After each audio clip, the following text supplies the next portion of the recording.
My partner would appreciate that. Welcome to the Good Kraken Show, my friends. I am one of your hosts, Ernell Pearson, alongside the 5-star man, Devin Stanford.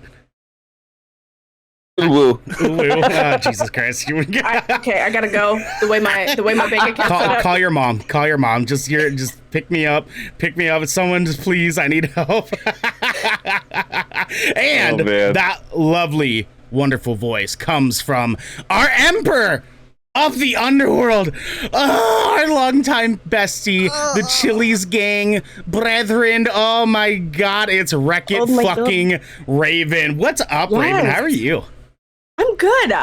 I'm good. I love y'all. Okay, Good. That's all. I love that. That's all. I'm glad. We haven't had you. So we talked about this during our last episode. We've been trying to get you back here for so long now. And our schedules just kept clashing. What is new since the last time we've seen you?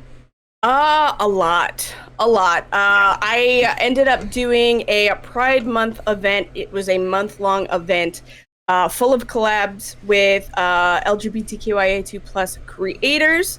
So I got to spotlight a bunch of queer folk in the space, which was amazing to do.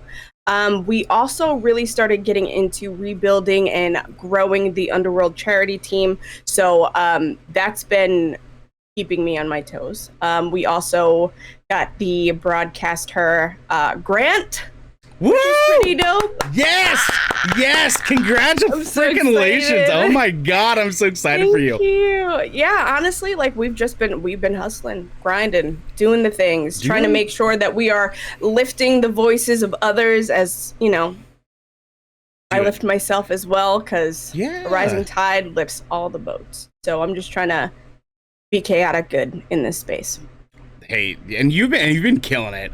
You've been killing it with the chaotic good energy that you've been bringing out to the world. And honestly, the world fucking needs more of it. I'm telling you that right now. We need more chaotic love from Raven and from everyone else that we've had on the show that has just been our imbued chaotic energy between you and Highlash and Mermaid Rill and Blizz. Blizz was some chaotic level shit too. Like, oh my gosh. I was watching all the VODs and I was like, y'all, like, yes, please. It was a mess, and we loved every single fucking second of it. I love that. I love it though. Like I thrive in chaos. Mm-hmm, so it works for me. Mm-hmm. Yeah. No, and that's why we've been trying to get you back, because like the last time we clicked, that was also chaotic mess.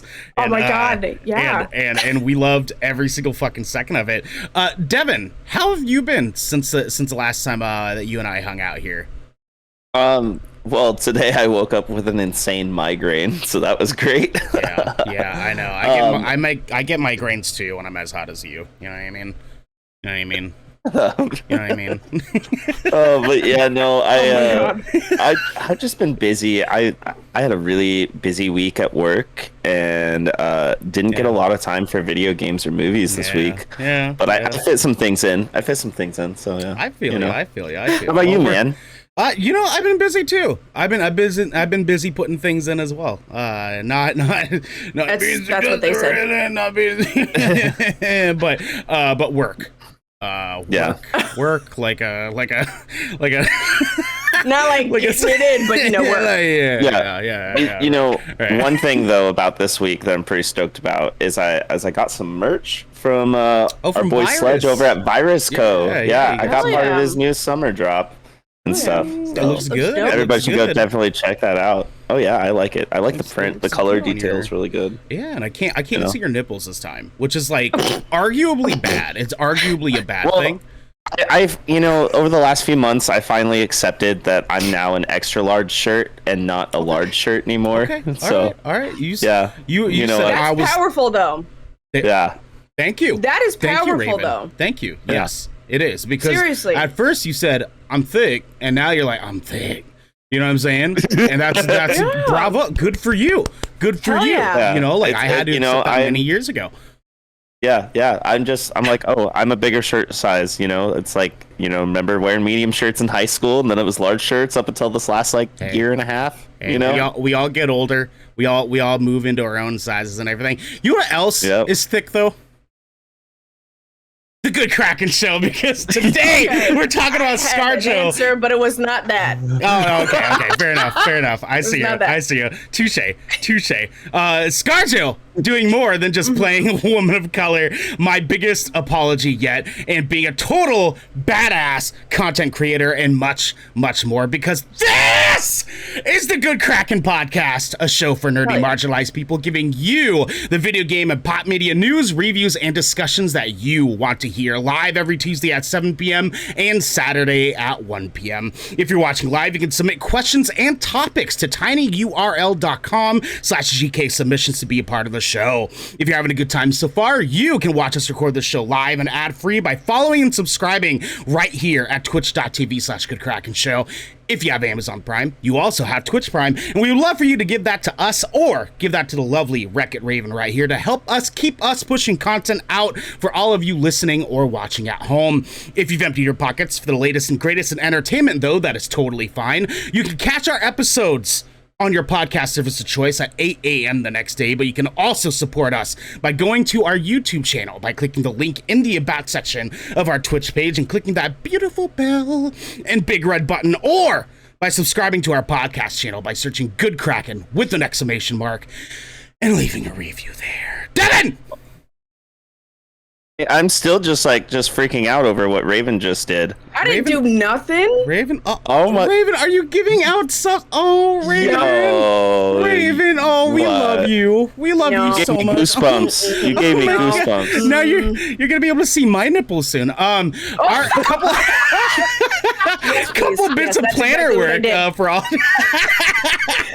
And that is the energy of our show today, and I'm here for it. I'm fucking here for it, guys. I'm so lit. First little bit of planner work is we did a little bit of a nip slip shiny pen. We did a little bit of a short Let's Play stream on Thursday night of the Ascent, and that is up as a VOD on our Twitch. You can watch that, preferably after the show if you're watching live. For all of our listeners and viewers later, please come in, watch out, hang out with us for that. That was not a chaotic mess. It was just a disaster. Unfortunately, the Ascent's multiplayer online stuff is a little bit broken right now, so we only realistically got to play for like 30 minutes of our 1 hour stream because we were kind of just trying to navigate the waters on that thick old juicy mess. So like if you're interested. What was that, Raven? No, nothing. Oh, nothing. This is amazing. Damn it. I said that was my nickname in college. I'm sorry. Chat goes, wow. Wow. Yeah, I know. I love it. Wow. Our you can watch that there if you're interested in the Ascent. It's a fun game. There's some things. We're gonna be doing another gameplay stream next Thursday. Definitely check that out. On top of that, please subscribe to our YouTube page. We are trying to get to 100 so you can get an actual URL going there, so we don't have to do the weird numerical like URL bullshit anymore, or use tiny URL links. That'd be great too. We love you guys. Thank you so much. In the meantime, Devin, please give me some Nolan. Leonardo DiCaprio. Tom Hardy. I did it too early, damn it! I keep doing it early. All right, we gotta come to a number that we can agree on. For is it 4? Are we gonna do 4? It's supposed to be chaotic. You're right. I mean, you're right. I have arrived. All right, let the chaos ensue. That's what I'm saying. Please. That's what I'm saying. I love that. I love that for us. Our first little mini segment here is going to be a segment that we call Little Waves, and this is a collection of little news pieces that we didn't think quite made it to our headlining news pieces enough to have a full-on discussion. So we're just going to briefly run through these, kind of do a little bit of commentary in between. Firstly, Nintendo reportedly pulled out of the Olympics opening ceremony. So some of you may recall the Olympic ceremony did a bunch of video game music, and it was lit. But apparently Nintendo was supposed to be a part of this, and they pulled out because they had some weird kind of like management switch where some guy had some sexual harassment allegations. Oh, yikes. And got replaced. And the replacement had to change a bunch of the shit, and so he ended up actually pulling out some of the Nintendo stuff. Wild.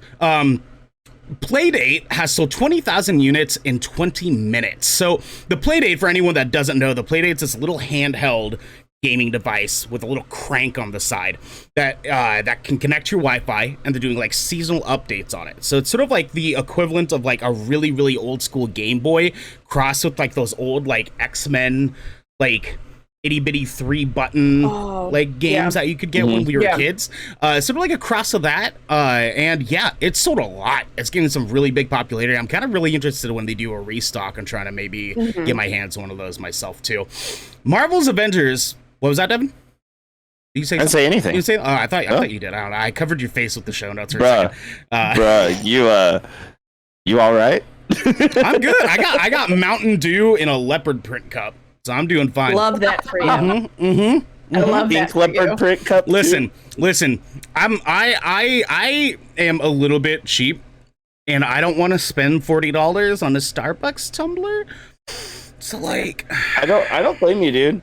Okay. I will say though, the Hydro flask is worth it. It is, but it doesn't have a straw, and I don't want to do the weird pulley tab things because then I feel like a little kid. Which is like, for me, it's fine. Oh, you don't like my sippy cup? Why you push a button? Oh, okay. I like that. Okay. I see you. All right, and you're drinking water. That's way more healthy. Marvel's Avengers Black Panther expansion launches August 17th. I almost said September. August 17th. I love that. I love that month. It's my favorite month. Devin? I am actually going to pick up Marvel's Avengers now. I'm going to get it on Xbox because they said they are actually working on crossplay right now. Okay. Yes. Yeah. Yep. So it's finally getting worked on. You got to get caught up. You got to get character to 150. Which yeah. I think it's actually 200 now. But then we'll play it. I don't care. I'll probably play it a lot anyways. You know what I mean? I love that. I love that for you, King. That's absolutely wonderful. What's not wonderful, though, is that Bob Odenkirk in the hospital after collapsing on the Better Call Saul set and currently is in stable condition. Thank goodness. Thank goodness. I put this in here mainly because me and Devin have both just recently watched the movie Nobody. I don't know if you've seen this movie, Raven. It is wild. It's John Wick Nobody? in some weird fucking way. But Bob Odenkirk, obviously, Better Call Saul, is thankfully okay. He had a heart attack on set of Better Call Saul during filming, and it was wild. He's getting old though, so I can see like where that definitely comes into play. But thankfully, he's doing all right. We send our love to Bob Odenkirk and his family. Destiny 2, Jesus Christ, season 15 will add crossplay. Speaking of crossplay talk here, this is gonna be tight. Them finally working on that. Yeah. I do know also my recollection that like last time we had Raven on, we talked a little bit about Destiny and that weird fucking armor upgrade, weapon upgrade system thing that they applied to. So we will see if we will hop back in because that just sounded like more grinding that I just don't have the time to do. I think I'm gonna hop back in just for the fact of it being crossplay. It'll be nice that I can finally play with my brother, or like I have PC friends and Xbox friends, in that game, and I can bridge that together or play with everybody I've met, through doing all the streaming we've done lately. I think it's cool that they're finally doing that because it should just be a standard now for games. Honestly, it should be. Like we need, like I understand there being exclusive IP properties, like down to like each individual platform, but any like third-party game that's released on a mass scale between all those platforms like this, it should just be crossplay. Like no ands, ifs, or buts. And the only reason why it hasn't been is now because of companies like Sony wanting to make a buck for having to share their platform with other ones. You know what I mean? It came out during the Epic versus Apple cases. So I hope it flips around. I really, really do. Black Adam movie uses new technology to show Dwayne Johnson's powers. They have not talked about what this technology is that they're going to be using in movies going forward, but I'm really excited to see what the fuck they're talking about here because it could look really, really dope. Not that Dwayne Johnson doesn't already look dope. The Rock himself. Come on. Just beautiful mountain of a man. And the exciting thing about that too is like we saw it with Mandalorian. They're starting to use Unreal Engine to do all the CGI and stuff like that. So they're starting to integrate a lot of video game tech into movies. So maybe they're using Unreal 5. Yeah. maybe, Listen, that, Unreal 5 is imagine. Impressive. Imagine. Yeah. That is impressive. It will be dope. I'm gonna need new technology to use in my dreams while I climb that, man. PS5 M.2 SSD support coming in next system update beta. This one's interesting. Okay, we're just gonna move right past that. Yes, okay. we are. Yes, we are. I'm gonna be honest, guys.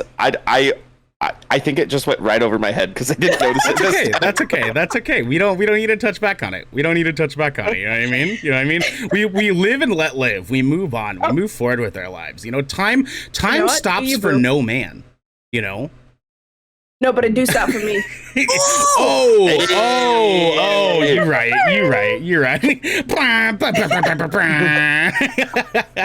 So the PS5 finally adding an SSD support is rad. Unfortunately, there's a lot of weird variables that are putting into play here, where it's like some M.2s are working or could work, and some M.2s are not quite safe enough to really put in your PS5. But we will see where things go from there. I'm sure over the course of the next couple of months, they'll have some updates or a dedicated PS5 hardware for it. Yeah. They just need to come out with a dedicated external hard drive. That's all they need to do. Just like how Microsoft has the little memory card, but that little memory card is $200 fucking dollars, and I want one because you can only get Series S and X quality games like on the either the dedicated internal hard drive or one of those. You can still hook up a regular external, but you can't get the benefits of the next gen fidelity without them being on that. We'll see. We'll see where it goes. What was that, Raven? I said that's just wild to me. I know. It's just the tech. It's really just the tech. Those things process like memory so fast.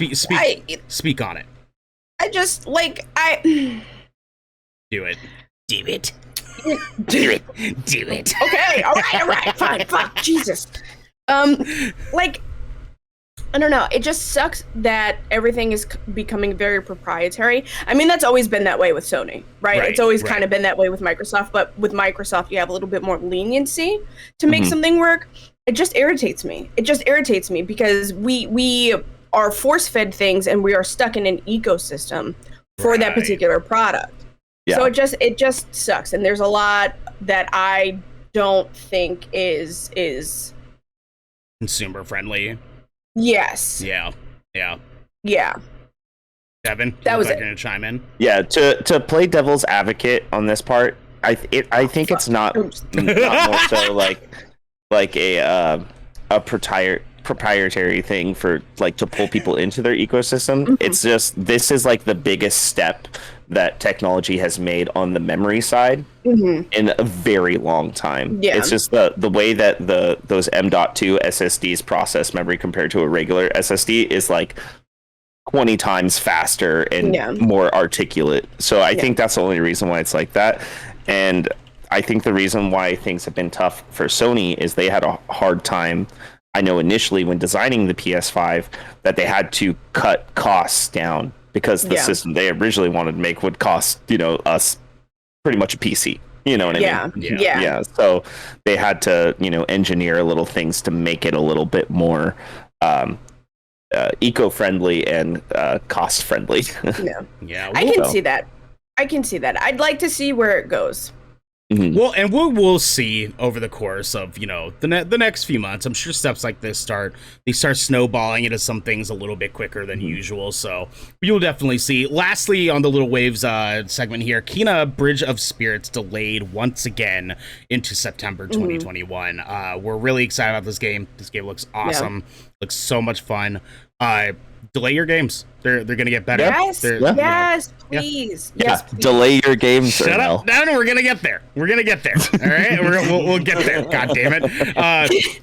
So, firstly, our first big piece of news here that we're gonna talk about is a little bit about some of this wild Disney shit that's going on amidst the MCM or MCU, what have you. First off, ScarJo.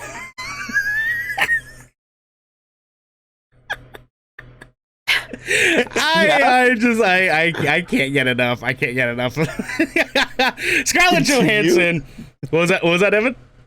Oh, I just said continue. Oh yeah, we're good. This is popcorn. I'm ready. Yeah, that's all I had to say. It's just playing. I wonder if she has a list at home of all the marginalized groups that she's played in a movie. Do you think she like keeps track of that?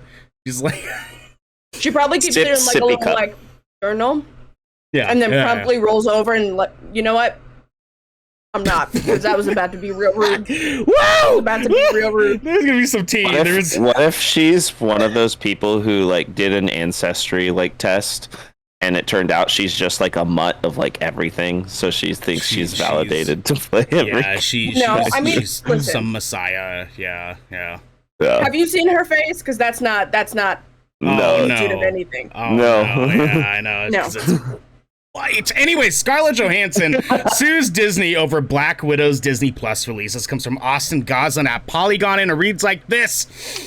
Black Widow may have had an impressive Disney Plus debut when it was released on July 9th, but it seems not everyone was happy about its digital performance. On Thursday, Black Widow star Scarlett Johansson filed a lawsuit against Disney claiming that the company purposefully breached her contract by releasing the movie on Disney Plus alongside theaters, rather than the theatrical exclusive release she had originally agreed to. Johansson, like many Marvel stars, had sections of her contract built specifically to give her extra money and bonuses depending on the movie's performance at the box office, which she and her lawyer said was undercut by Disney's choice to release Black Widow in theaters and on Disney Plus Premier Access simultaneously. The complaint also includes alleged communications between Disney and Johansson's representatives, in which Disney states that it would consult with the star if any release plans changed from the originally planned theatrical exclusive run, something her lawyers say didn't happen. These kinds of legal issues have been ongoing for every studio that has adjusted its theatrical window practices because of the pandemic. A Quiet Place Part 2's John Krasinski and Emily Blunt faced disagreements with Paramount over that movie's shorter theatrical window, thanks to back-end agreements. However, Paramount's movie didn't have a day-and-date release, which likely made things slightly less complicated. Warner Brothers was the first studio to announce day-and-date releases to all HBO Max subscribers for free for 30 days. This quickly rubbed directors the wrong way and forced Warner into an agreement to make up for the back-end losses for all of its 2020 releases. Even partner studios like Legendary Entertainment took issue with the new plan and how it was announced. However, directors like Christopher Nolan took issue with more than the money, complaining that Warner's choice would undercut the theatrical experience. Warner will not continue the strategy into 2022. For its part, in the day-and-date debate, Disney doesn't seem particularly committed to the idea. While it's done Premier Access for titles like Black Widow, Jungle Cruise, and a few Pixar movies, the studio won't continue the practice all year. At least at this point, however, it's possible that this plan could change. I definitely did not move that period there. However, it's possible that this plan could change as certain areas of the United States and the rest of the world experience a new increase in COVID-19 cases. While Johansson isn't the only actor or director to bring forward complaints, she has taken the farthest by actually pursuing legal action. She's also bringing it to the largest studio in Disney, which the complaint blames specifically, claiming that Marvel fought for exclusive theatrical distribution. Whether this complaint is resolved in court or out, it seems that changes for deals like this could soon be on the horizon, particularly if the day-and-date release strategy continues. A little bit of a long read there, guys. I apologize for that. Last little thing that I want to put in here is two little details to add. Emma Stone is talking about potentially doing the same thing because of Cruella.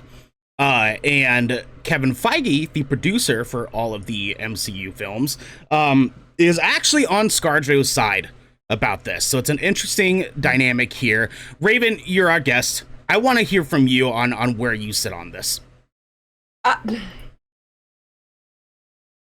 Listen, we are in the middle of a fucking pandemic, right? Yeah, we are literally having an increase in cases because of the Delta variant, and you're worried about people literally still paying for the movie from the comfort of their own home rather than having to deal with exposure.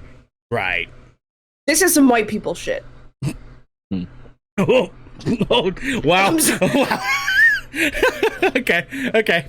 Okay. I mean, honestly, but that's coming from me, right? Because I can guarantee you, like, if Viola Davis were to do this shit, you think people would take her seriously? No.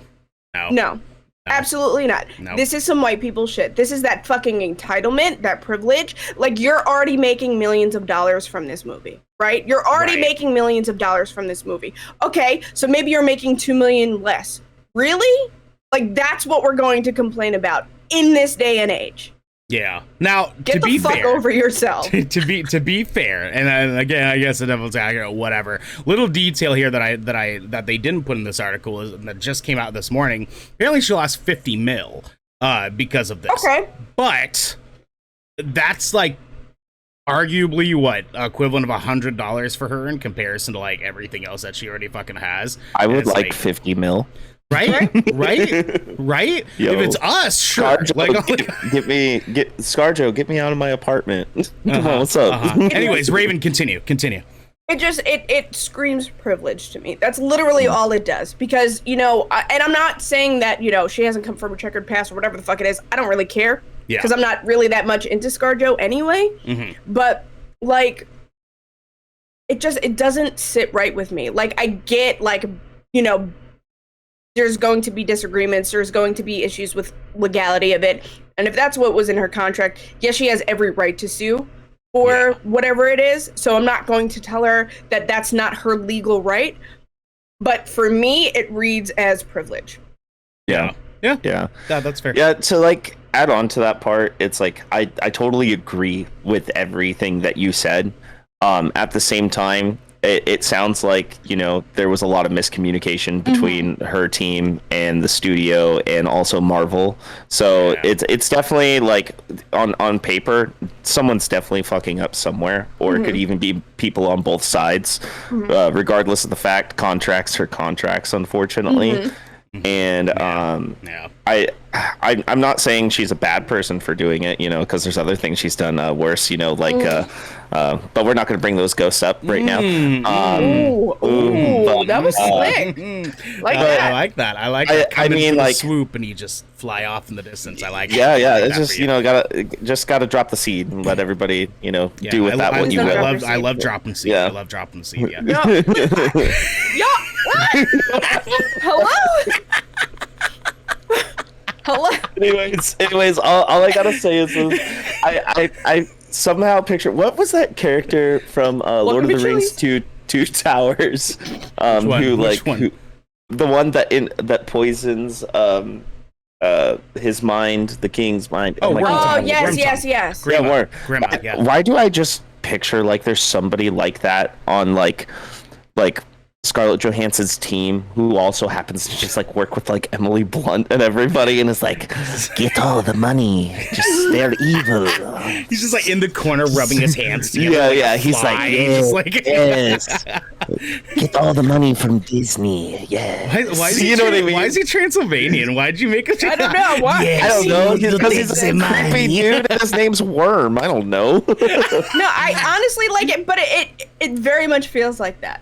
Because feels like because that. like it's not just Scarlett Johansson that's making that money. It's everybody that she works with.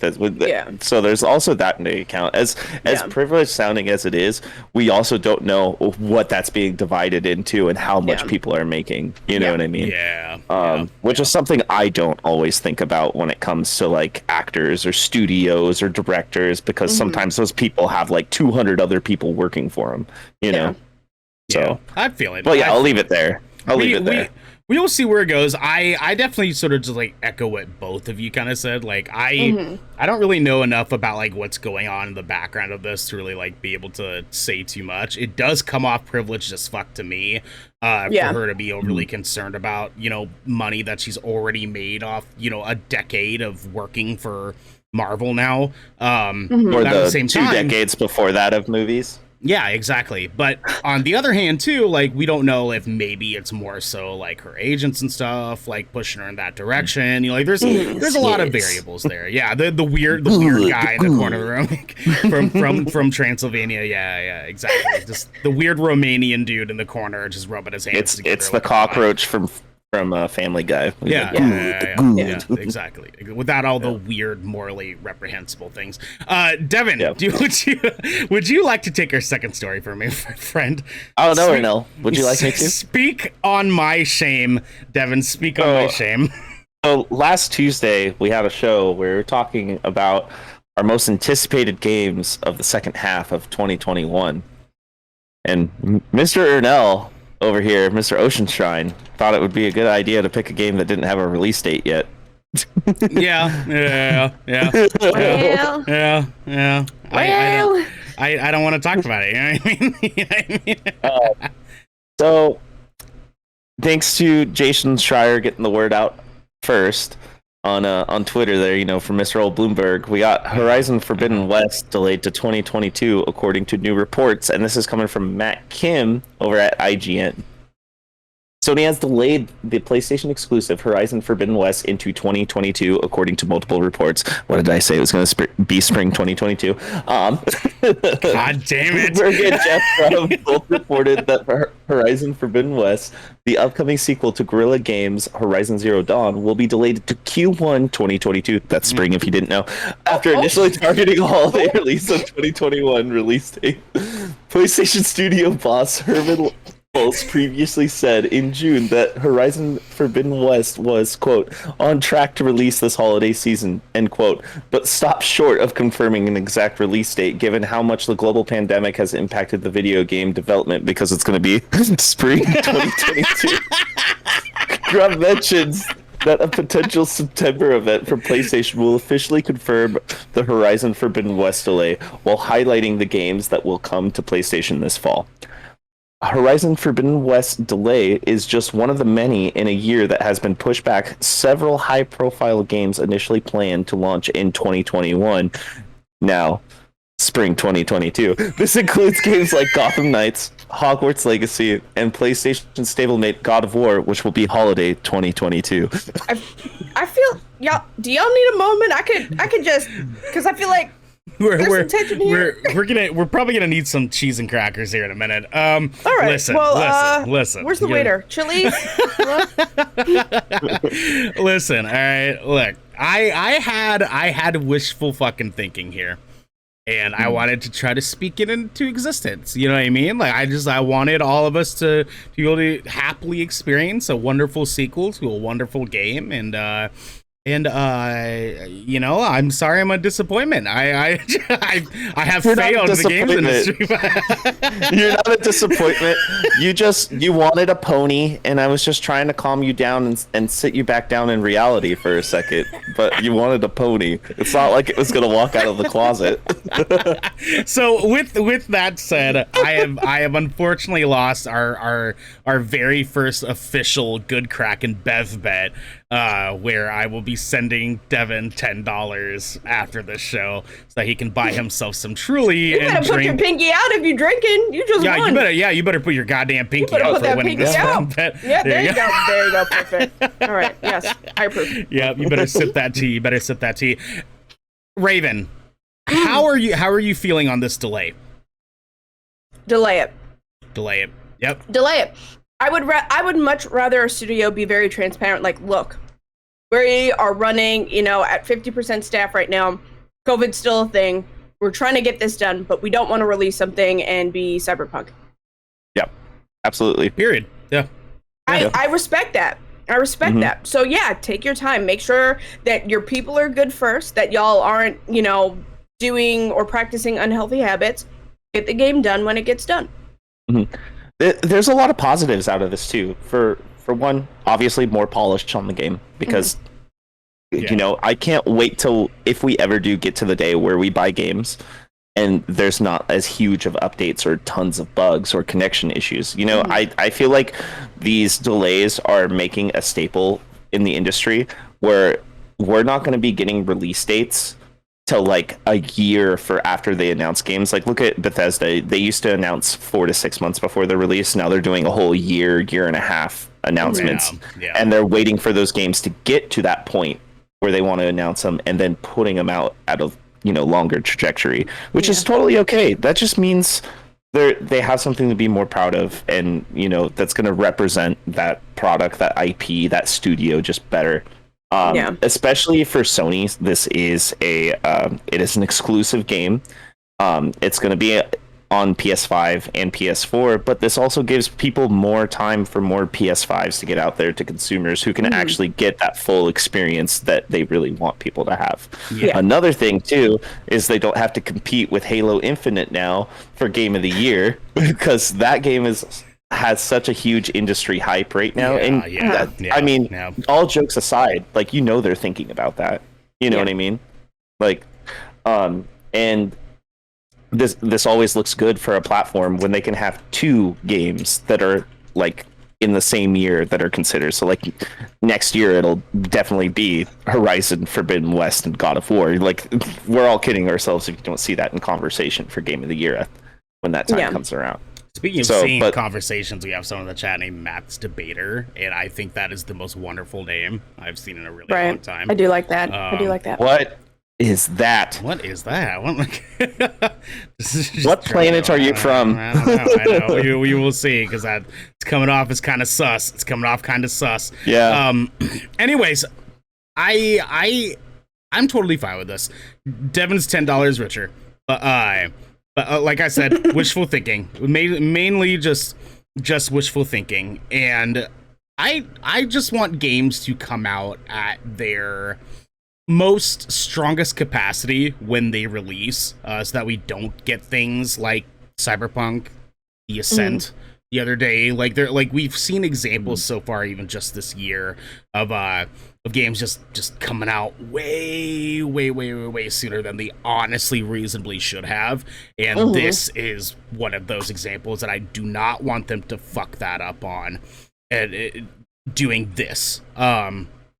Hold on. What is this? I was writing a book with my friend, and then he suddenly dropped the pen, and the pen was nowhere to be seen afterwards. He won't believe what happened. As he stole the pen thinking it was a penalty. How could you do that, man? Okay, well, I'm gonna entertain that for maybe one more second before I start dropping ban hammers. So, anyways, I just want games to be good when they come out, guys. Yeah. I just want games to be good when they come out. I don't care if they get delayed. The longer they get delayed, the more of a chance they have to actually be good. If they're actually doing what they're supposed to be doing and not maliciously being full of shit like some companies that we've recently seen doing. But that's some tea. We'll go ahead and move into our next story to me. What? Okay. All right, Devin, drop it. Drop the fucking hammer. Drop the goddamn hammer, my friend. Bitch. Peace out, bitch. Thank you. Our last story here. Hundreds of Ubisoft employees support Activision Blizzard colleagues with a letter demanding accountability. Before we kind of go into reading here, all of us have been hearing about shit going on with ActiBlizz. Me and Devin have made agreements that we're not going to be talking about ActiBlizz games in the meantime until every one of these motherfuckers get fucking burned to the ground or something. We're going to be holding off on game coverage for ActiBlizz games. But we are going to be talking about the news revolving around the world of the things that have been going on, so we can keep up to date on it. But this is a little bit more lean to the Ubisoft side. So this comes from Leanna Ruppert from Game Informer. Love her. Raven, yes, your homie, the homie. I just do. I love her. She is so dope. I will sing her praises every fucking time. Like, she is just doing really wonderful things. She's super sweet. I haven't got a chance to talk to her personally, but every time that she handles things with such suave. I love it. I fucking love it. I love every second of it. And it reads like this. As more and more details surface about the California lawsuit against Activision Blizzard over her workplace harassment and sexual misconduct, many at Ubisoft are standing in solidarity with their colleagues in an open letter demanding accountability. In an open letter, Ubisoft alum are organizing efforts to support Activision Blizzard workers, criticizing how the company is handling sexual misconduct both at Ubisoft and at Activision Blizzard. Organizers say that signatures include many from the Asia, Europe, and North American offices, with a call for accountability from leadership, including demanding accountability from Ubisoft CEO Yves Guillemot. Quote, "It should no longer be a surprise to anyone. Employees, executives, journalists, or fans that these heinous acts are going on," reads a part of the letter obtained by Axios. "It is time to stop being shocked. We must demand real steps to be taken to prevent them. Those responsible must be held for their actions." End quote. Why is Ubisoft's added voice so important? Summer 2020 marked a massive shift in the gaming industry, particularly those who had suffered sexual misconduct and abusive leadership. After numerous reports regarding abuse, misconduct, and power corruption led to several high-profile execs being fired at Ubisoft, the investigations into the underbelly of the studio's culture continue. Investigations revealed that over 25% of employees experience or witness workplace misconduct, while several notable executive roles became vacant due to these investigations, including Ashraf Ismail, Tommy Francois, and Maxime Belland. A new report shares that many employees feel unheard after numerous managers reported for misconduct remain in their leadership positions. Now, Activision Blizzard is under a similar microscope, and many around the industry, including Ubisoft, are rallying to support those in the thick of things. Quote, "We have stood by and watched as you fired only the most public offenders," the letter continues. "You let the rest either resign or worse, promoted them, moved them from studio to studio, team to team, giving them second chance after second chance with no repercussions. The cycle needs to stop." End quote. While several notable names were fired from Ubisoft following the events of last year, a new report that broke earlier this summer shows that not much else has been done, and that much of the behavior reported is still allegedly widespread. Concerning Activision Blizzard, a walkout protest has been scheduled for today. This is from Wednesday, following a public message to Activision Blizzard leadership that has amassed over 1,500 signatures, now 3,000, thank goodness. AB CEO Bobby Kotick has also responded with special attention to rebuking an earlier statement made by the company against the allegations. Raven, yeah, go off. I'm not gonna lie, this is a little bit hard for me to talk about, only because it is so triggering for me personally. That's fair. Right?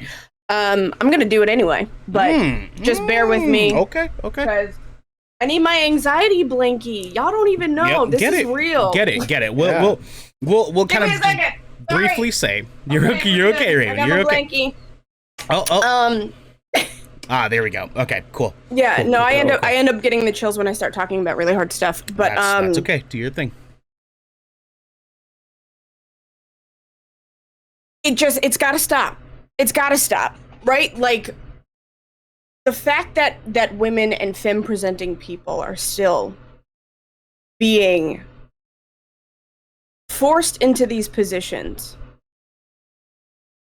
is disgusting. It's disgusting, and it is still very reflective of the society we live in, because it's not just the gaming industry, right? Like, this shit happens everywhere. It could happen to me walking down a street, like. Yeah.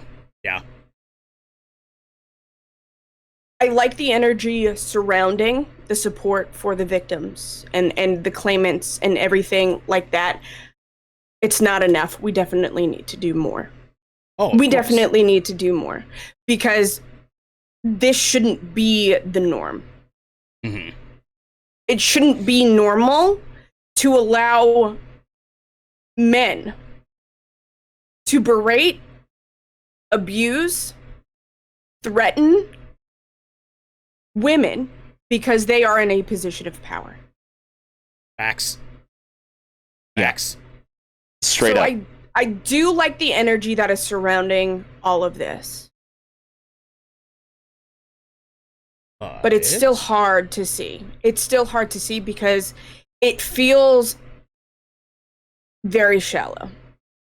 Yeah. Like, there's not a lot of people who I have seen who are talking about it, who tend to be of the male variety, if you will, that are taking it seriously. It's more along the lines of, oh, well, not my problem. Yeah. And that's coming from a place of privilege. And there's even more, like, I've seen some white women who are like, why would you boycott? Like, that's silly. That's counterproductive. That's performative. Ew, what? That's a thing that people can say. Ew. Yeah. Ugh, God, gross. Okay, continue. Right, and it bothers me because in the situations that I had been in, it literally would have taken one person to say something. Yeah. And for that person to actually be listened to. Yeah. I get it. If I may, I want to take it from there.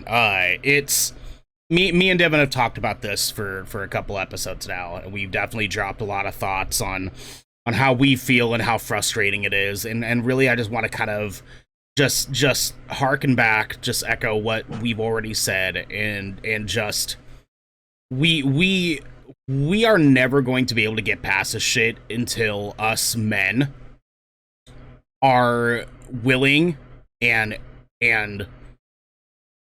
on the jump about stomping this shit out, because it's our job.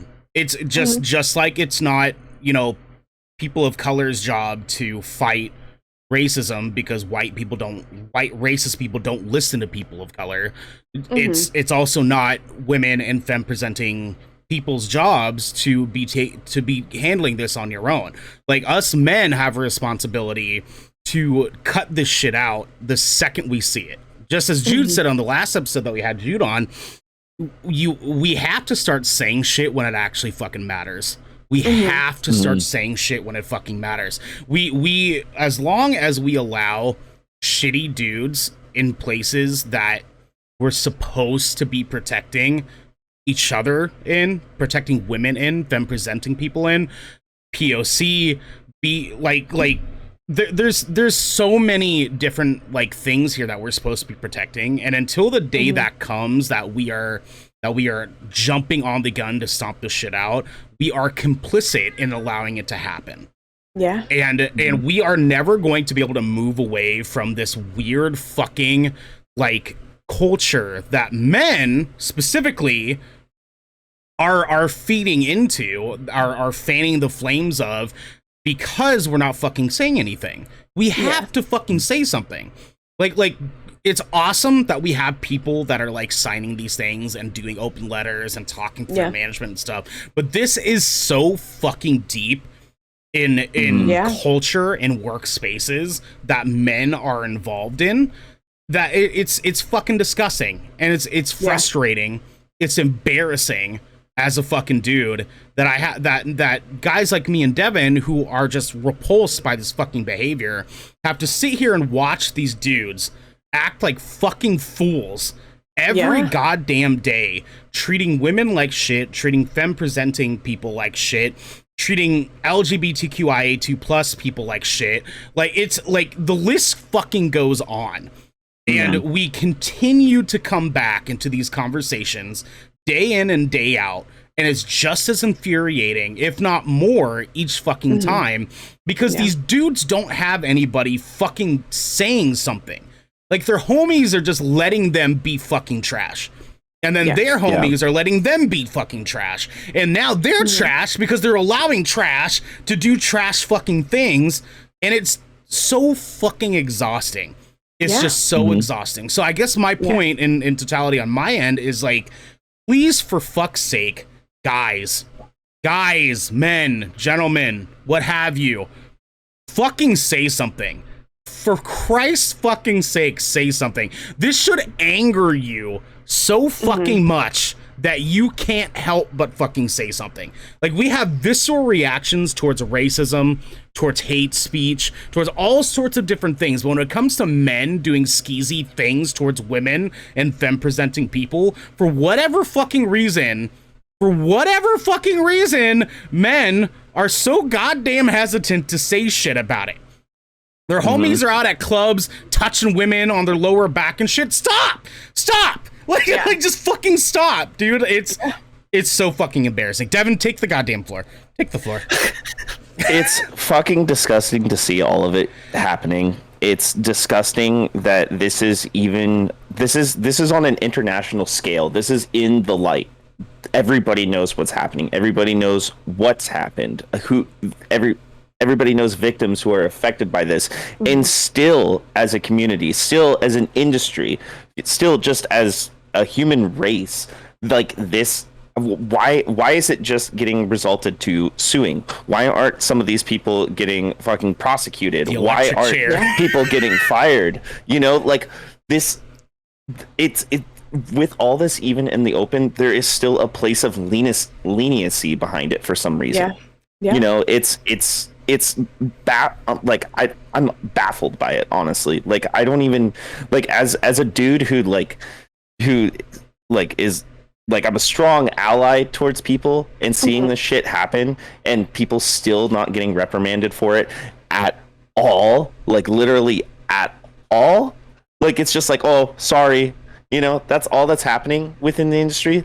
I can't wrap my head behind like people supporting any of these companies right now. And I get it. It's like we still want to support the artists because a lot of those people who are victims are people who worked on all these products. But at the same time, how do we support publishers, you know, at the same time? Why? There's no way to divide it. It's because if you try to support one, you're supporting the other right now. Like, I have a heart. There's games coming out that I wanted to play, but this isn't about games, so I'm not playing those games because I want these people to, like, you know, get the rep, you know, get what they deserve.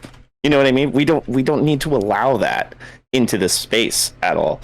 And it's just like, it breaks my heart that, you know, my friends like you, Raven, have that fear of when they see somebody or something skeezy that can happen, or like somebody else who doesn't know me, if they see me in public, they just get, you know, afraid just because I'm a dude. It sucks that like our society is that way, and there's still nothing being done. Like, I want to bring up like an article from a couple days ago. It's like Activision Blizzard, they hires a union busting firm as workers start to come together. The same firm that Amazon hired to not deal with unionization or giving people the proper benefits. They're not even taking steps to get better. They're trying to put this in the dirt and just move on.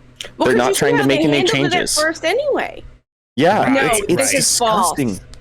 Yeah, it's fucking disgusting. It's insane that this is happening. We have New York Times, we got Bloomberg, BBC, we got literally all the multi-powers of the world, like when it comes to news information, you know, like Vice and everything are covering this, and nothing is being done at all. Nothing. Yeah, absolutely. I just don't know what to say anymore.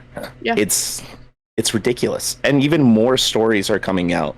Like, I'm not going to go into details, but like, all I'll say is when they released that picture and everything in that room, I can't believe that was even happening, and so many people knew about it and nothing was done about it. Yeah.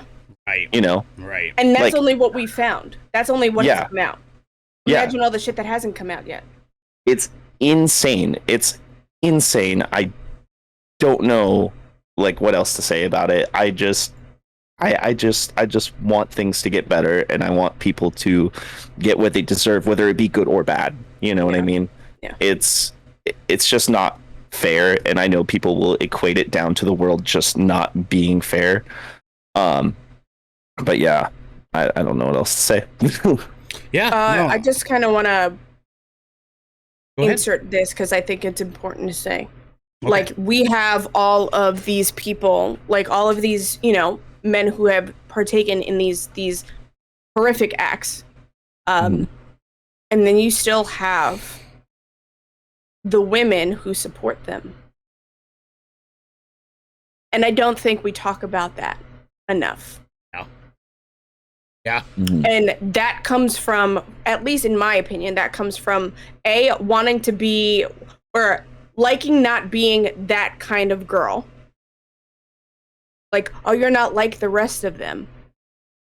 Oh. You're one of the good ones. Yeah. And giving this woman or presenting person a feeling of power or manipulation, like to the fullest extent, right? But you still have some women who are willingly backing these people. And that is a problem. Right. And I don't think we talk about that nearly enough.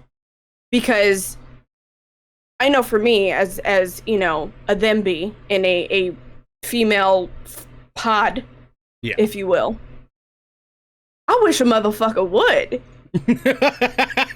Yeah. I wish a motherfucker would. Yeah. Because I'd be throwing hands. Yep. But then I would be villainized for protecting myself. Yep. By said dudes and whatever women that support them. Yeah. The unfortunate fucking reality of it, that the second a woman or femme presenting person like stands up for themselves against this sort of stuff, they're demonized for it. They're villainized for it. They're put on the fucking pedestal, which is why I was saying that it's up to us men to fucking be the ones to have to fucking deal with this, because men don't listen to fucking women. These shitty fucking dudes don't listen to women, and they don't listen to the victims of their just lack of fucking empathy. Just pure unadulterated lack of fucking empathy. That's really just all it is. And like I said, to sort of like sum things up on this conversation is like, we just need to find out every single person that was involved in this shit in any company across the industry, and we need to salt the fucking earth with their blood. Like, we just need to just burn it all in a fucking smoke mound and just shun them out of the goddamn industry, to the point that not even other industries want them to fucking be picked up. Devin, you look like you're gonna chime in. Go for it. Like, we need unionization to happen. Unionize. For Christ's sake. It. They need protection. Yeah. They need it because they obviously don't have it from the companies that they're working for. Well, and we're seeing it everywhere. Did you see that Riot is also included in this lawsuit? Yeah. That was just came out this morning, that Riot is also being looked at too. Yep. And Ernell, that's close to us. That's just 3 hours north of us. Yeah. If I may, Devin, Quarterly Profit in chat says to reprimand someone is to put on record that there was an quote unquote issue at the company. HR is there to protect the company. Therefore, if there's a systemic issue, it requires external forces like the government stepping in, lawful evil, as it were. That's why we need unions. That's why we need unions, because HR can't be fucking trusted. And as someone that has managed 4 different businesses in my lifetime so far, I can promise you HR is not looking out for you. They're not. Yep.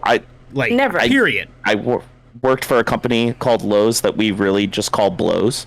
And their HR, anytime I got hurt, anything like that, they tried to do everything they could to like try and get me fired instead of like take care of me, because they put me in dangerous situations. So I know I'm a dude, so I never deal with anything to the extent of what we're talking about right here. But as my own experience, that's my experience with HR is they're not there for you. They're not. No. They're there for the company. They're there to keep the company safe, and they're there to keep you quiet. Yes. Now, on the other hand, we are here for you, which is why we're going to move into our second segment now to kind of butter things up into get things into a better mood here. So our second segment is our hands-on segment. This is where we try to sell each other and you guys at home games and movies or shows that we've been playing and watching for the past week or so. We do one game and one movie or show for each of us. Raven, you're our guest. Let's start with you. What have you been playing or watching? So First Class Trouble, but we already talked about that. Of course. Yes. So I'll bring something into the table. Okay. Ghost Hunters Corp. Ooh, I've heard this name. I have not looked into it. It's the Phasmo competitor, right? Ooh, okay. So it's good. It's good. Corp. Like the ghost, forgive me, the ghosts and like the graphics aren't great. Yeah.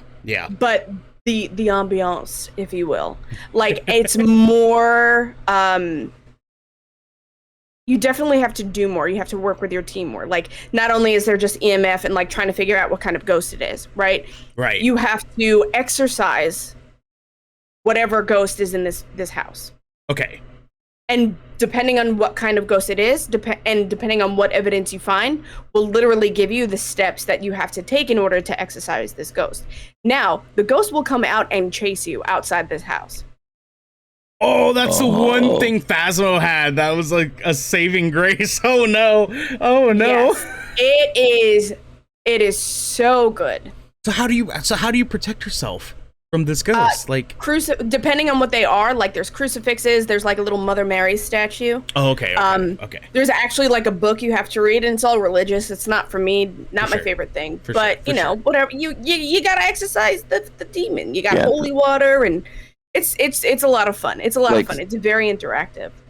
Sounds like an exorcist, like, you know, the movies or the show, like, type of feel to it. Like you are that exorcist, right? Yeah, like you're finding like these cursed items that the ghost left behind. You're finding, you know, invisible writing on the walls. Like it's really good. It's really good.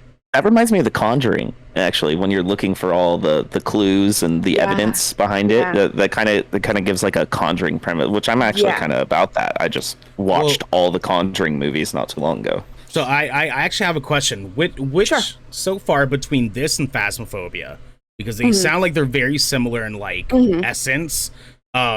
Which would you say is scarier? Oh, Ghost Hunters Corp. Oh yeah. Oh shit. Okay. Because you don't get any warning when the ghost is hunting. Like if it's after you hear a heartbeat, if it's close to you, shit just starts getting wavy, and if you don't move fast enough, you're dead. Okay, so context for you, Devin, because I don't think you've played Phasmo yet, right? I haven't. So in Phasmophobia, when the ghost is hunting, your flashlight will start blinking, and that's kind of like how you know like the ghost is like out hunting for people. So you have to go hide so the ghost can't see you. To have no signal that this ghost is hunting is fucking horrifying. That sounds awful. Continue. Great. I'm sorry. It's continue. Great. No, it is. But I will say the graphics, especially for like the ghosts, are a little shoddy. Okay, for sure. You know, like, but it's an indie game, so I'm not going to hold it up to a standard of a studio that's like right. Yeah. But it's definitely cool. I'm excited to see where it goes, for sure. As far as like movies and TV shows, there's actually two things I've been watching, or I actually ended up watching Antebellum recently. Ooh, I've been meaning to watch that. It's intense. Okay. It's intense. I know there are a couple of people who will be like, "Yo, this is trauma porn," and I get it. Is it like on the realms of like black suffrage sort of thing, or is it like? So I know that's kind of a big like talking point. A lot of these like movies that sort of revolve around like black history and black experience and stuff. Yes, but I don't want to say too much without giving it away. It draws a lot of very interesting parallels. Okay.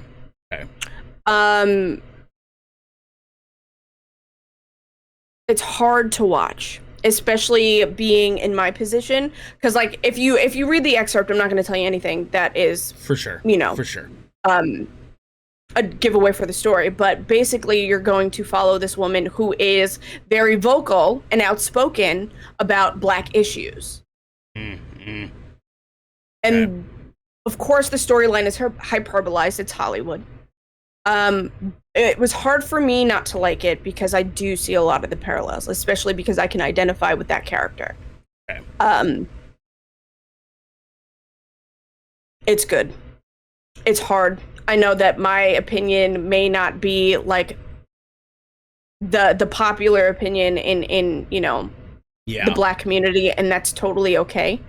But for me, it really kind of just it hit differently. Yeah. Which are the movies that we like? We like movies that talk about shit. It's like I'm interested. I definitely will be talking about it. You know, so and I'm interested to kind of dig in deeper for it. So Devin, what have you been playing? Playing wise, I've been pretty much besides the Ascent the other day, I've pretty much just been playing what I've been playing. You know, Death's Door here, there. Still chugging away through that. But I've been kind of going through this game lull, where, you know, when you play so many games and you're playing so many games at the same time, then you just get to this point, you're like, okay, I feel like playing this, and then like 15 minutes into it, you're like, I don't know. You know what I mean? Yeah. I've been kind of bouncing around like that lately, at least in my single player games. but the one that actually I've probably been spending the most time with, though, is Final Fantasy X on my Switch, because it's really easy to just throw something on the TV and just sit there and just kind of go back and forth, you know, because I already know the story of that game, and it's just nice having it so portable. And, you know, the HD remaster actually looks great on the Switch, whether it's I actually like it more handheld than docked, and it's the perfect game to just have in your hands because it's hundreds and hundreds of hours. Yeah, you know. But for watching, I've been kind of paying attention to the Rurouni Kenshin movies that have been coming out over the last few years. For sure. Okay. It's one of my favorite animes when I was a kid. A lot of nostalgic feels on that. I like that show a lot. It was very short too for what it was. Yeah. So there's 4 movies out of the Rurouni Kenshin that aren't animated. And they kind of started doing this in 2014, where they released like the first half of the anime, but a live action adaptation, and it's all Japanese too. So you can watch it in Japanese with subs, or watch it dubbed, where they actually use characters from the anime to dub the characters in the movies, which is pretty good. But I haven't watched any of them, but they just came out with Rurouni Kenshin The Beginning, and it's actually a prequel to the original anime. Yeah. It shows the story of him being Botosai, the demon, the assassin. And it showed, like, because remember in the show he had a reverse blade where the front edge, that's usually the slicing edge, is blunted. So he would just not actually kill people, and then the back of the blade was the sharpened part. So it was really cool just seeing the type of character he was, you know, before the anime, because in the anime he's a very cheerful, happy-go-lucky, like nonchalant, like, you know, type of person, doesn't want violence, wants people to live in peace. He is very much not that in this first movie at all. It is gory, guys. Very, very gory. And it is good. I love it. Yeah. I if you're a fan of the series, I definitely recommend it. I had a good time watching it in the dub because it was the the actual anime like voices and stuff that I grew up with, you know. Right. So yeah. I think Raven's kids. All right. Yeah. No. You know. You're Gucci. You're fine. You're totally fine. Mommy! But I'll give you more updates on it, because I'm gonna end up watching them all in like timeline order now. So fuck yeah. Sick. Yeah. Rad. So the first thing I wanted to talk about was actually a little bit of our experience on the Ascent. I genuinely enjoyed this game for the couple of hours that I have gotten a chance to play it. It is, for the listeners at home that have not gotten a chance to, it's a top-down twin stick shooter that sort of feels like a dungeon crawler. It is very mindless, where it's one of those games that you can just go in and you just wreck shit, and you don't have to think too hard about it. You just kind of run around in fucking circles and shoot things, right? And so it's like it's a fun game for what it is. There's also a level to it that is there's so much gap in what is going on that it just feels too mindless. It just feels like you're kind of working for no reason. And I don't know if that's just a repercussion of me having had only played a couple hours of it or so on and so forth. And so I want to dig in a little bit deeper before I dive too much into a conversation about it. But you know, we'll see as we go. We're gonna be playing it more on Thursday. I'll probably play it for a little bit longer before then. So I want to kind of get my eyes on it. But I enjoy it. I enjoy the mindlessness of it. I enjoy the ease of access to it. I think really the main thing I want to talk about to it is actually its accessibility for people with disabilities. And I do not feel like this game is very accessible for people with disabilities. It is a visual wonder. It looks great. It looks really, really good. There's a lot of textures. It looks wonderful. The graphics are nutty. The issue is that there's so much of all of these things that it's hard. Like, I can see where someone who needs glasses that is visually impaired, unlike me who just needs blue light because I want to be able to sleep at night, kind of. Yeah, I know. I too need to take a pill to sleep these days. Yeah, sometimes it'd be like that. We're getting older, you know what I mean? You know, we're getting older. There's a lot going on screen. Okay, Devin. Oh, yeah. We got it. Okay, hold on. Let's see. We are shutting that the fuck down. First off. Wait, am I not seeing something? No. So the Twitch Authority thing that just followed us, we need to block the fuck out of that ASAP. Yeah. Yep. Yeah, you got it? I'm trying to get it because it's not coming up as a thing on that and yeah, because I don't think I have access to it on my end right now. You should. You just have to actually do it on Twitch. You'd have to like go to our followers list and shit. Anyways, though, if you could work on that for me, Devin, while I continue talking for the listeners and stuff, just go to our Twitch followers and just ban the fuck out of that. Yeah, so I think that the game has some awesomeness to it, but its accessibility is just not very friendly. It's not very friendly. It's visually stunning, but it's hard to see things from how far away it is, and you can't control the zoom in factor on it. The combat is easy and simplistic, and it has like an auto aim to like help you sort of like an aim assist. But there's just so much going on screen at once that I could see someone with visual impairment not having a good time in this game, because there's not like, I went through the menu settings and you can just tell like there's not very many settings in there that could like help alleviate that. So I kind of feel like that's kind of like my main big one that I'm like concerned about, but we will see. The thing that I have been watching though actually is I finally started watching Daredevil officially, and I know Devin is gonna be excited about this because I watched the first episode a long time ago. I was still on, but other things were happening, and I didn't get a chance to finish. This show is fucking rad, dude. I just finished season 1 last night, and oh my god. No, wait. No, I got one more episode of season 1. I am just lit up about how much fun this damn show is. And I just, thank you, Devin. Thank you. Oh my god. I am just so lit up about how fucking good the show is. Like, Charlie Cox fucking kills it as Matt Murdock. What a beautiful fucking human being. Okay, do you see why I'm excited now that they're introducing Charlie Cox as Matt Murdock Daredevil within the movies and the shows that they have coming up? I need it. Like, he's perfect. He really is. Like, it's the same thing as, you know, casting huge jacked man as Wolverine, you know what I mean? Jacked man. Huge jacked man. That's what we need. But you see what I'm saying? That was my nickname in college. What? Like, you know what I mean? It's like Charlie Cox is Matt Murdock. Robert Downey Jr. is Tony Stark.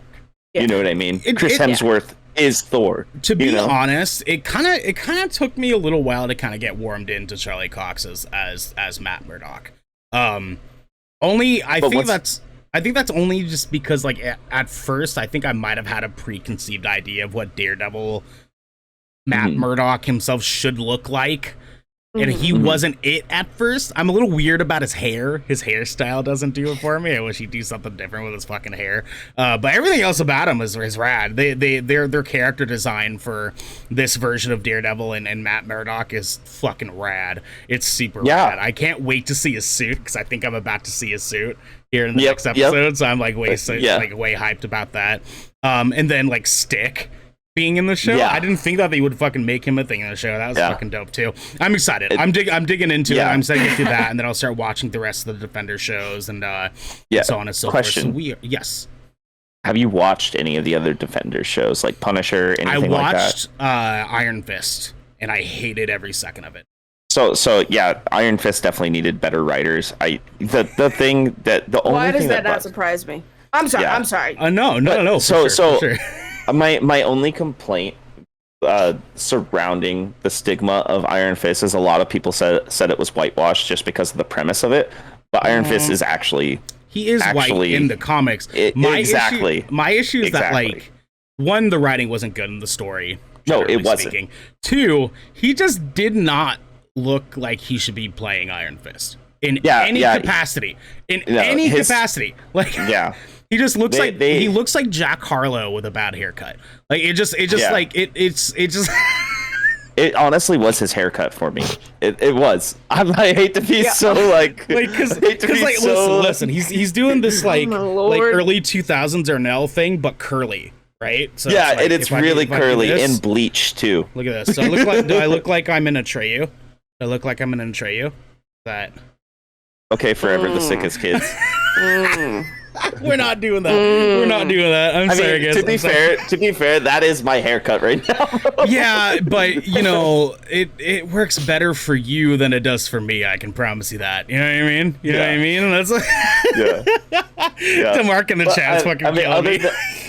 Other than that, though, I'm really excited you're watching Daredevil because that show is amazing, and you have. I want you to look up the timeline order of the seasons because a lot of these shows they cross over, like characters from the other shows cross. So you need to watch it. Like it'll be like the first season of Daredevil, then you have to watch Jessica Jones. You know what I mean? Jessica Jones for sure. Yeah. Jessica Jones is good. Okay. It's really good. Okay. All right. Well, we're gonna now move into our third and headlining segment where we are talking about Raven. Oh my god, I'm so fucking excited, dude. This is gonna be great. Raven, we are here to hang out with you, ask you lots of questions, have a good time. We are running on a little quick on time here, so we are going to zoom through these questions with you and just have a fucking good time. You know what I mean? We're just gonna have a fucking good time. Like Devin's nipples. He can't see his nipples today. So it's like we can go about this whatever way that we want. You could argue. I was afraid that my eye was going to get like poked out or something. I don't know. I know, right? You know? Right? That's what I'm saying. Saying. Devin, you should at least ask me if I want that first. What? Oh, you put us in that spot right now. Oh no. Devin, hit Raven with our first question for me. So we talked about it a little bit earlier. But would you like to tell all the lovely people and us what your big picture plans are for the Underworld? Fuck yeah. We're going to keep making noise. We're going to keep raising money for marginalized charities. We are planning on really trying to bridge gaps between us and the charities that we're raising money for. So that way, when we are doing these events, we are able to support them the best way we can.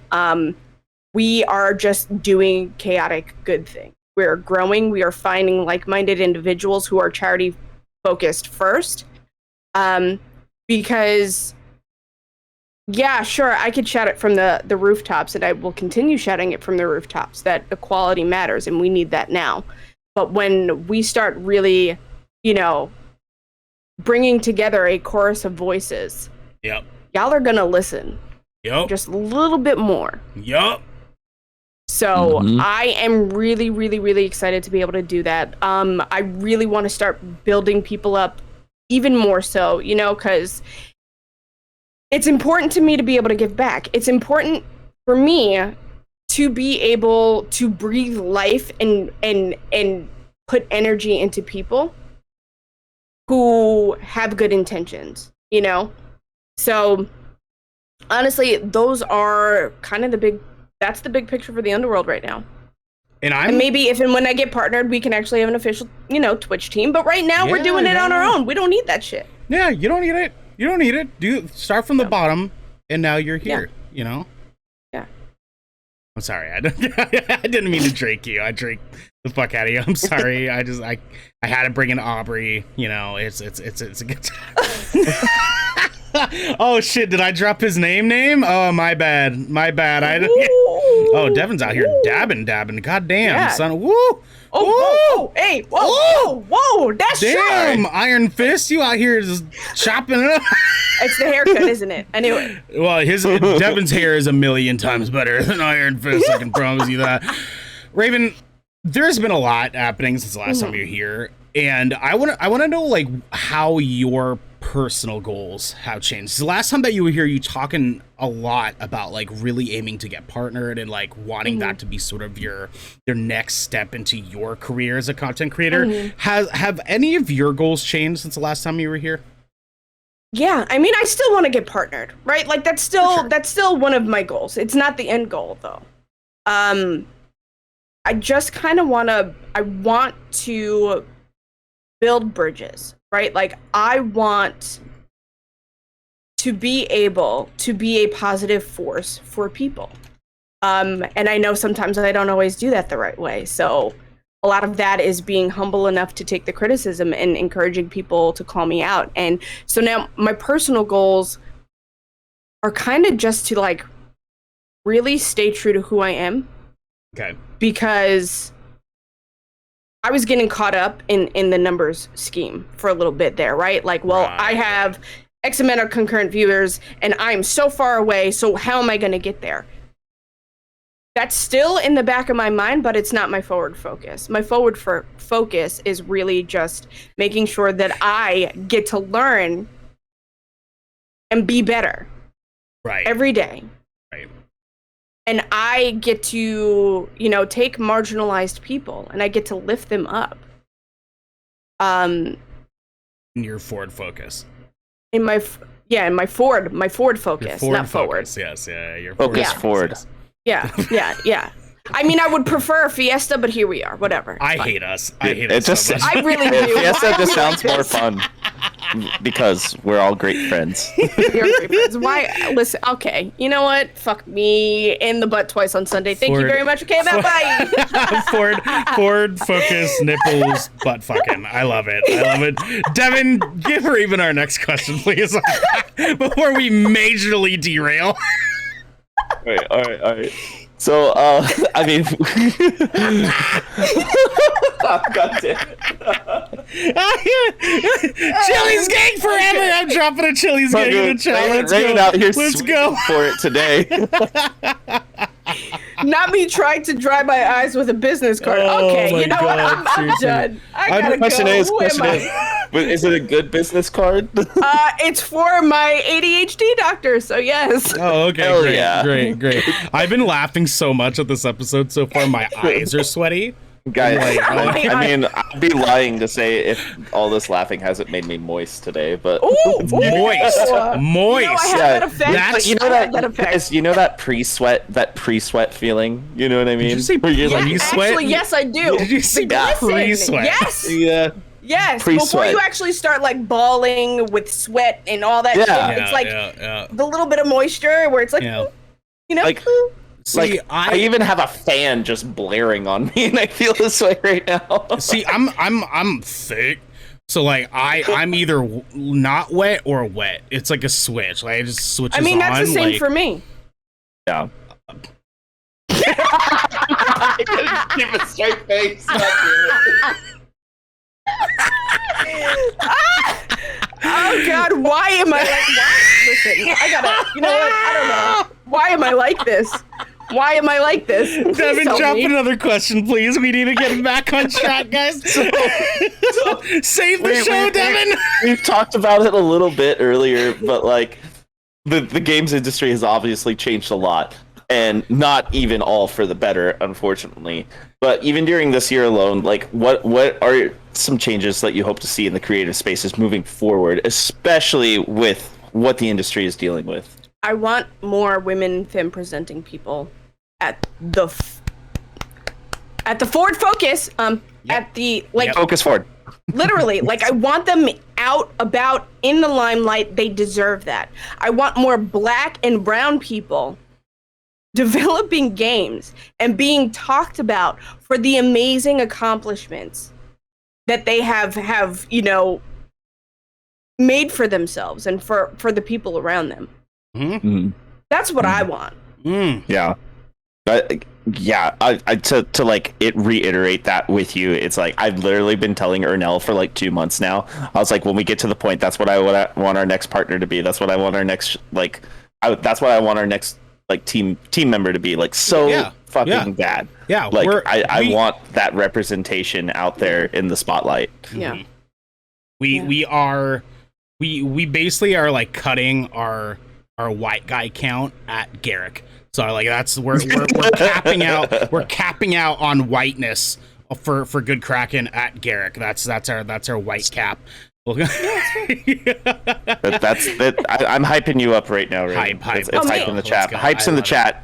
Hype's in the chat. I love it. Thank you, Raven. So you mentioned like because I feel the same way. Like we need diverse hires in the industry in general. We need diverse people in our creative spaces and such.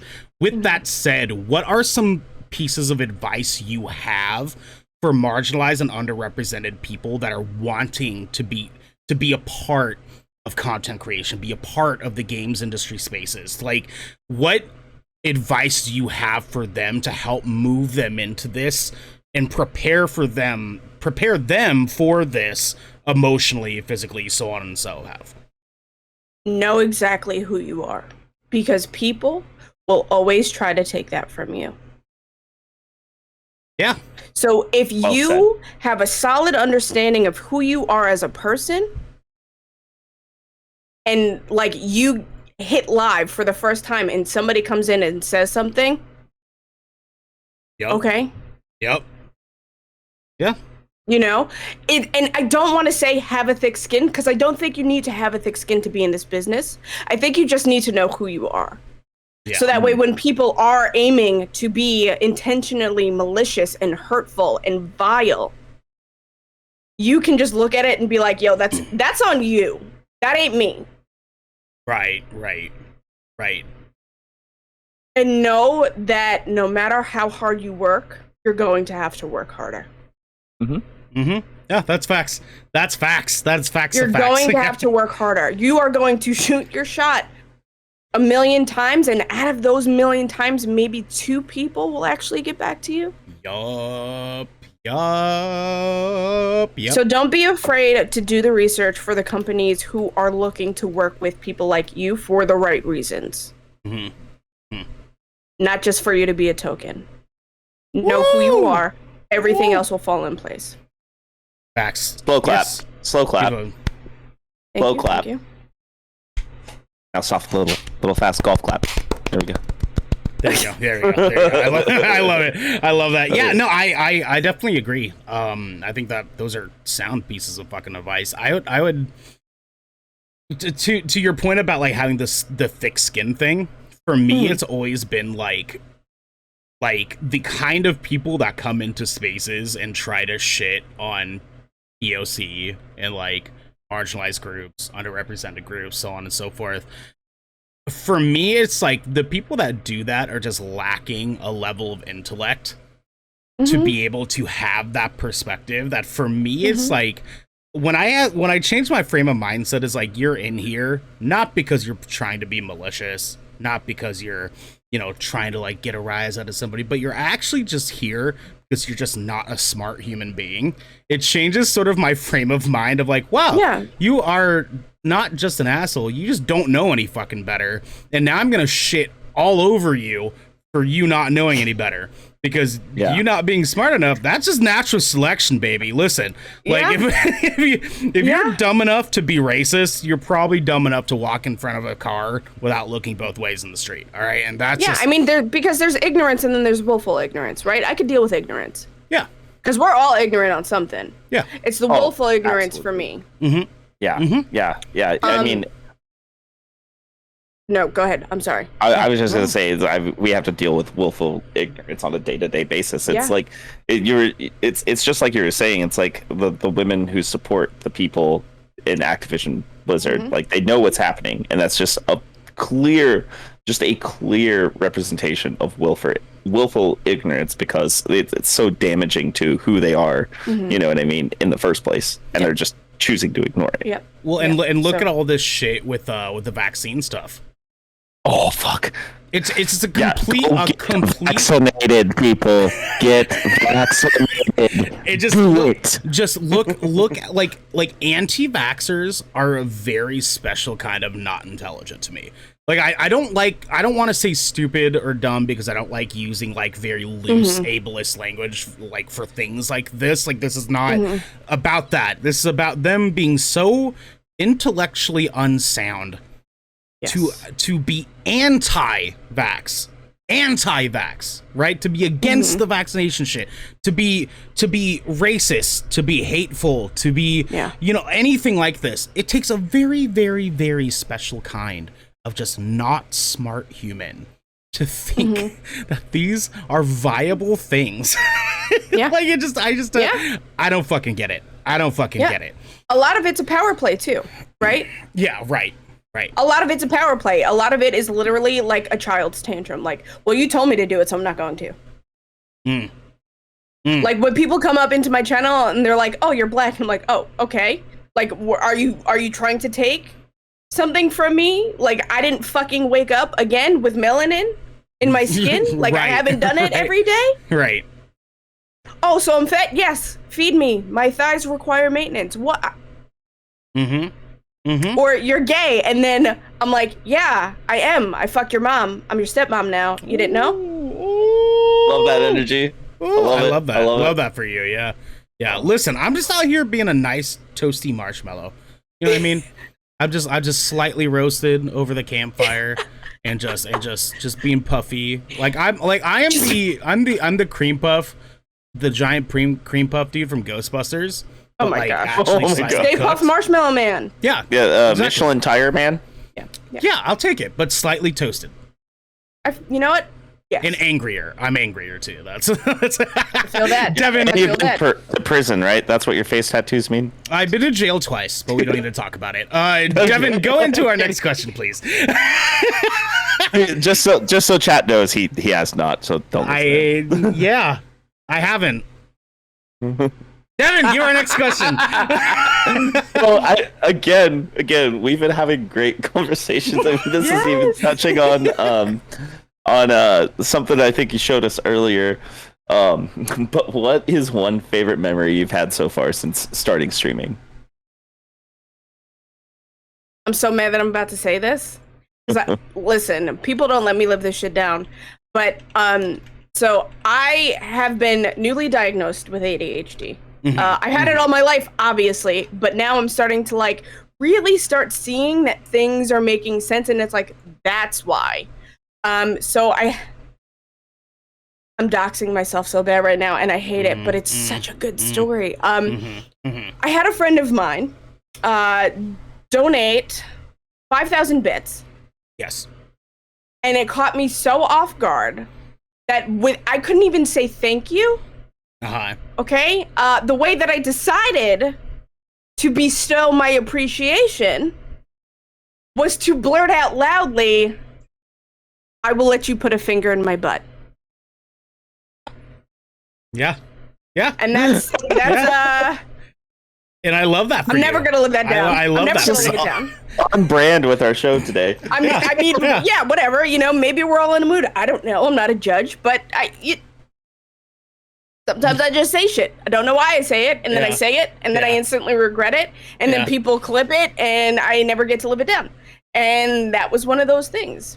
So, and you know what? That's okay.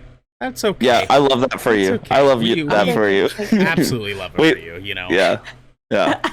I'm just, Listen, hey, I mean, it's not as embarrassing as losing a bet because Horizon Forbidden West is coming out in spring of 2022. I mean, maybe not, but it's pretty close. There's an argument, but let's be fair here, okay? Sometimes you just need a finger in the butt, all right? Sometimes I'm not a judge. Sometimes you do, all right? More than knuckle deep. More than no. Oh no! I'm sorry. Oh no! Why am I here? You said on the show. I need to talk to your manager. This is an 18+ show, so everybody. I know. Hey, can we get a call to HR? We need HR on the line. HR, protect the company, please. Oh yeah, here we go. I get HR. Oh we need you to have a meeting with Raven. Oh my god. I'm sorry. HR on the phone. Wait, we got HR coming. Just one second. Raven, I need you. I'm the dragon. You called for HR for good Kraken, and I'm here, forever here, all the time. So, Vandal in the chat says, "Hey, this is HR. Everything is cool, yo." Yeah, yay. It's all good, baby. It's all good. Sometimes you do just need a finger in the butt, all right? And that's quote from Good Kraken's HR. All right? That's what I'm saying. That's what I'm saying. Man, is this Good Kraken or I'm actually Why are we like this, y'all? What is our problem today? Everybody in chat, this is what friendship looks like. This is what the chaotic mess that is Good Kraken is. This is literally how we are outside of shows. So welcome everybody. Yeah, we're glad you guys are here. We're glad you guys are here. Yeah. Raven, I got one more question for you. Yeah. And then we can get out of the HR office here. You know what I'm saying? Okay. Yeah. So I gotta get my quality. Wings. I gotta get my wings. This is quality, guys. Quality. Oh God, I'm leaving. Raven. Yes. Could you give us one more? Because last time we were here, we gave you the question that we ask all of our guests. We want to hear one more from you. But it's one more detail about being a marginalized creator that you feel is sorely overlooked. And I'm begging you to please say finger in the butt. Oh, sorry. I'm part of the HR department. I can't say that. Not me giggle snorting. Oh no! Listen, we're out here with it. All right, y'all. We're out here with it. This is wild. Mm-hmm. Wild. Yeah. With a Y. Wild with a Y. Yep. Oh my. Oh, wild. Yeah. Okay. And an wow. E. Yeah. Y'all. Yeah. This has been a journey. Mm-hmm. I guess one thing as a marginalized creator that you feel is sorely overlooked. Honestly, this is probably spitting because it's been so recent. The amount of harassment we get. There is literally no form of protection on Twitch for marginalized creators. Oh, yeah. As we've seen about 3 times today in our own chat for this fucking show. Yeah. Of just, you know, go on. It irritates me. Like, normally, anybody who has been to my channel or my stream and has had the fortune of being able to see me put a troll in place, like, Chef's Kiss Gold. Thank you for the engagement, trolls. Lovely. Weird that you hate me, but you're letting me have this engagement and I'm gonna make fun of you, but whatever. Weird flex, okay. Yeah. Yep. But yesterday, somebody literally sought me out to attack me.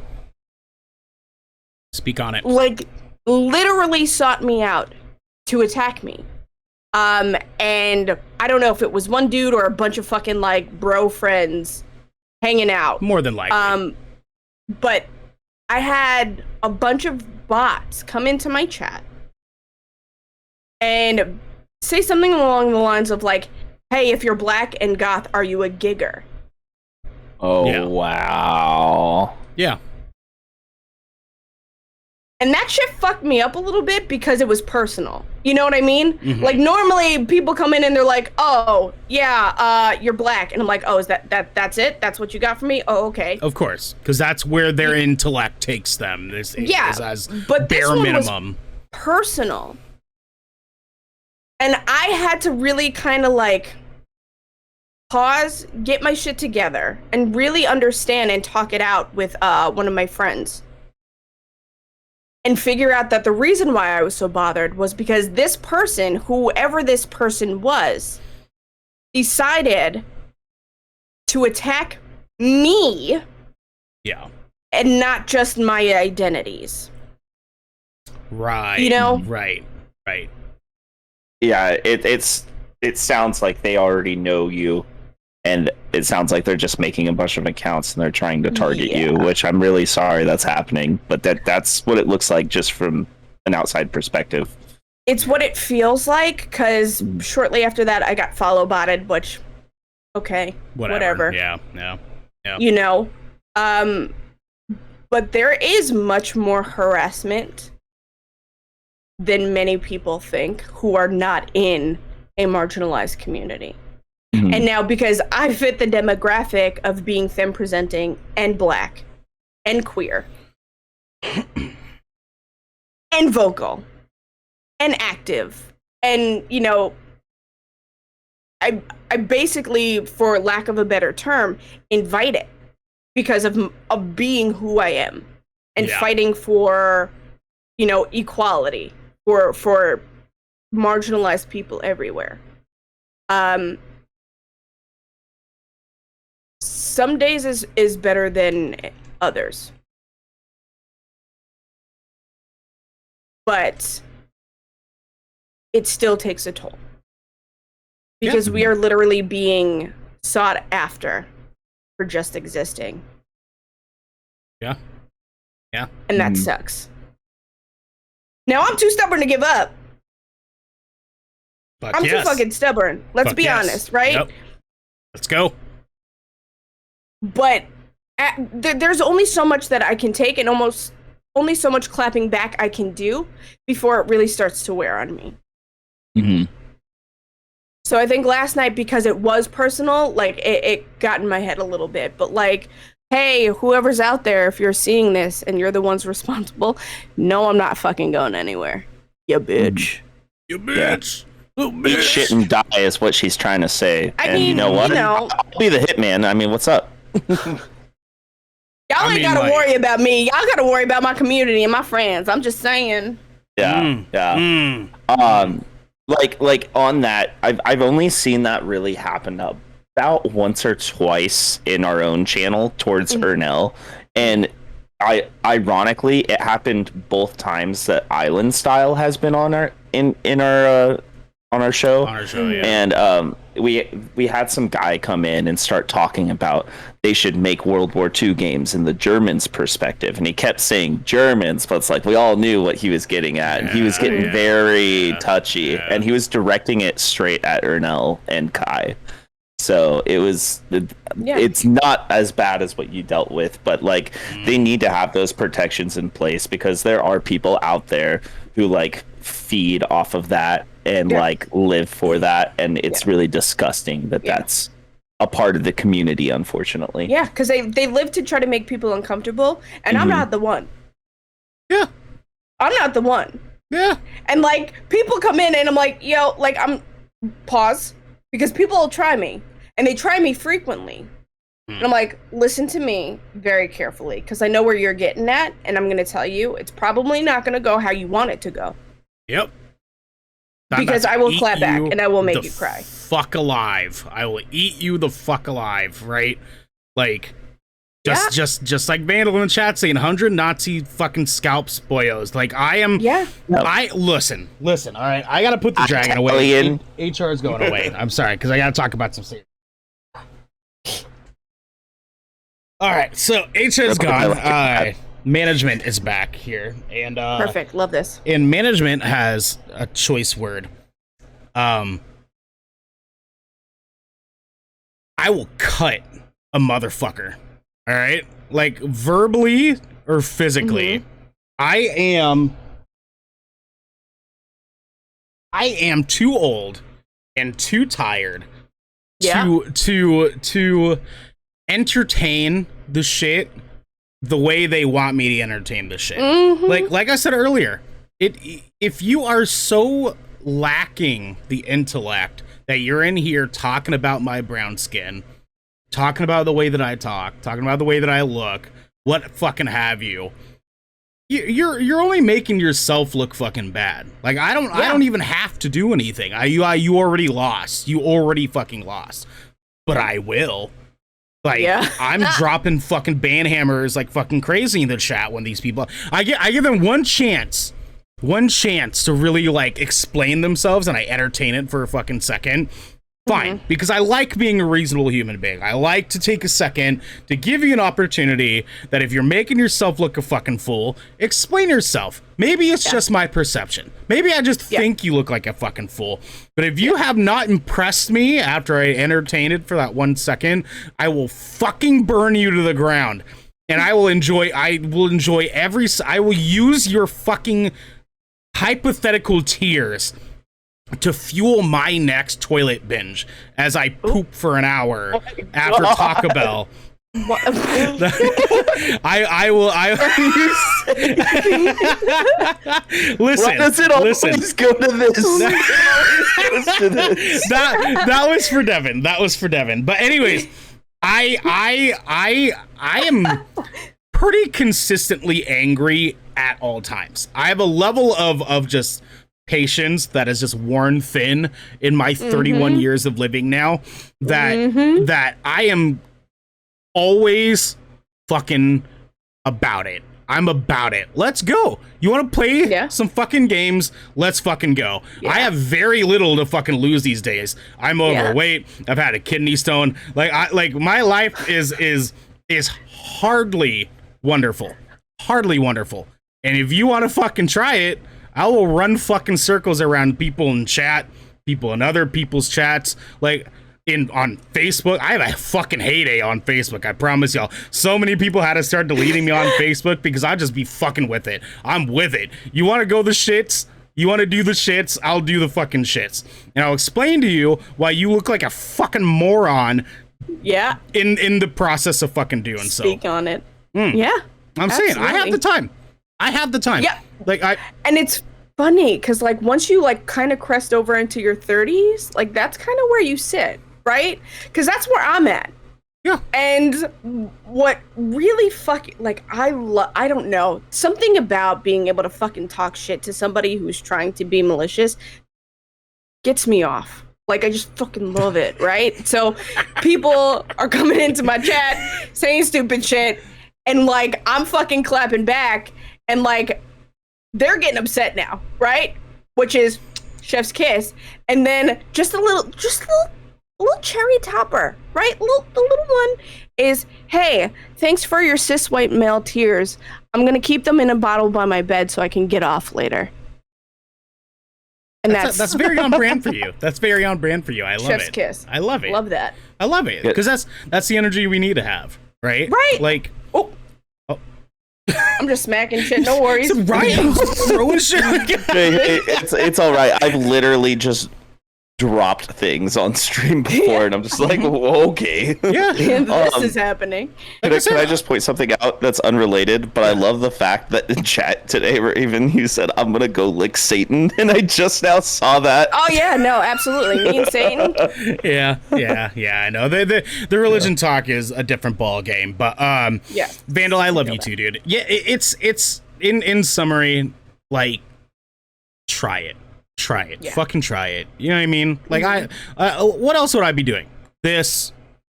Watching Daredevil, eating Pop-Tarts, I got snacks. I'll be snacking, and I can still eat and type some shit. I can still eat and stab someone. I don't give a fuck. I can fight with. God bless me.